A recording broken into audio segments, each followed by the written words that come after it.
More than 8,000 acres have been charged in the Trabuco Canyon area. No reports of injuries, but 8 homes have been lost, and the fire remains out of control tonight. The fire actually began late yesterday in Riverside County, moved overnight through the Cleveland National Forest into Orange County, where it spread across a wide front, from north of Trabuco Canyon to very near Coto de Caza in the south. Smoke and ashes hung over the county for the 3rd time in a month, with this latest brush fire coming long after the season is supposed to be over. Firemen found their most pressing battle this morning at the Joplin Boys Camp at the top of Rose Canyon. It had been evacuated of boys and staff during the night. The cows stayed behind, taking their chances with county firefighters. From a rooftop vantage point, fireman Dave Wilson was able to see they had saved the ranch. It's split right across through here. We have one side going down that way and another one. We're trying to tie it all together down in here so that we don't get into those homes. Hours before, in the middle of the night, the fire had done its first property damage along Trabuco Creek in rugged Holy Jim Canyon. First reports said 7 homes back here were destroyed. Because of shifts in the wind, the fire was still burning back here more than 12 hours later. The burned homes were way back in an area that welcomes only 4-wheel drive vehicles and where it was simply impossible to fight the fire. Some watched from above, like Steve Parker, who owns a home in the canyon but rents it out. There's nothing you can do but sit and watch the smoke and wait for the fire to either come or to stop. There was also grave concern beyond another flank of the fire, behind the security gates of exclusive Coto de Caza. The smoke was thick enough and the flames close enough to cast an eerie orange pall over the entire area. Residents gathered along with waiting firemen at the clubhouse.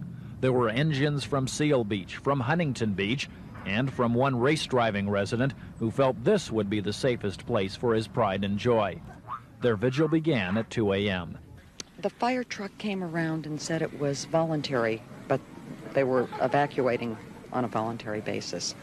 And we got up and woke the kids, and I gave Susan a large laundry basket and told her to fill it with whatever she felt was really valuable and really important to her. At noon, the battalion chief returned from a scouting mission at the front line of the fire. So what that means to us is the fire is coming in from that direction. So we'll be monitoring from that direction and setting up our defenses there. How close is it now? I would say it's a mile and a half. A couple of miles. The fire could be seen from the old shut-down motorcycle track at Escape Country. Just above on Robinson Ranch, the advancing fire spared one cabin but consumed another. Judd Osier took what he could, including his bike. And a buddy came in with a 4-wheel drive pickup, and it was intense. It looked like apocalypse now. We could all solid smoke. You couldn't see 15 feet. And we could hear the flames rushing down the hill, and we threw another motorcycle in his truck, and we just got out of there. It was too late to save Osier's cabin, but to save others, the crews began fighting fire with fire. Flinging flares like benevolent pyromaniacs, the county crews set a long line of flames that burned as fiercely as the enemy, the real fire. The dirt road served as a fire break in their plan to take away the fire's fuel before it arrived. The backfire and dying winds helped reassure the local ranchers and residents of Coto de Caza. In the afternoon, county fire officials were saying no more homes were immediately threatened, though it would be quite some time before a fire of this size could be contained. This evening, county fire officials say the blaze is east of Coto de Caza, burning south. Coto de Caza is still on guard because if the wind comes up and changes, it could be in trouble again. One other fire in the Ortega Highway area has closed some roads but has not burned any buildings at last report.